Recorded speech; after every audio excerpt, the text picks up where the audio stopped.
Si est le fait divers qui a horrifié la France il y a désormais plusieurs semaines, alors qu'elle rentrait du collège, la jeune Lola, à peine âgée de 12 ans, a été sauvagement assassinée, avant que son corps ne soit retrouvé dans une valise à proximité.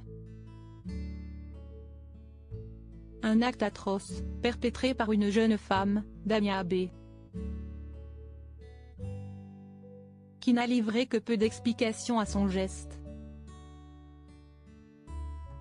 Calme et apathique devant les enquêteurs selon les informations du Monde, la meurtrière ne se serait pas vraiment livrée. Mais sa sœur aînée, également interrogée par la police, aurait été bien plus loquace. Qualifiant sa cadette de mauvaise graine de la famille, celle qui l'hébergeait en alternance avec leur autre sœur, aurait dressé un portrait au vitriol de la meurtrière présumée. La décrivant comme bipolaire, l'aînée de la fratrie a parlé d'une jeune femme maligne, dont la forte personnalité lui permet toujours d'arriver à ses fins. Pour moi, elle est bipolaire, des fois elle rigole, des fois non. Tout le temps, elle change, conclut-elle devant les enquêteurs, avant de se montrer bien plus dure. Elle sort. Elle rentre. Elle sert à rien, ma sœur.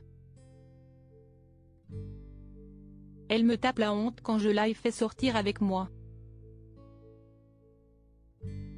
En revanche, si la grande sœur confirme que sa cadette n'a pas de travail malgré un CAP obtenu il y a peu, qu'elle fume des joints et boit de l'alcool de temps en temps, elle abonde dans le sens de la meurtrière présumée de Lola, elle l'a bien vu changer à la mort de leur mère, en juillet 2020.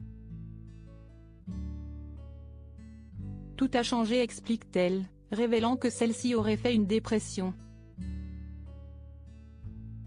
Et qu'elle aurait également découvert des délires paranoïaques chez sa sœur. Quelques jours avant le meurtre, Damia aurait réveillé son aînée en panique. « J'ai reçu un message. Ils vont me tuer. Ils vont me tuer le 16, lui aurait-elle déclaré, avant que celle-ci ne se rende compte que tout ça était faux. Une santé mentale qui interroge les enquêteurs.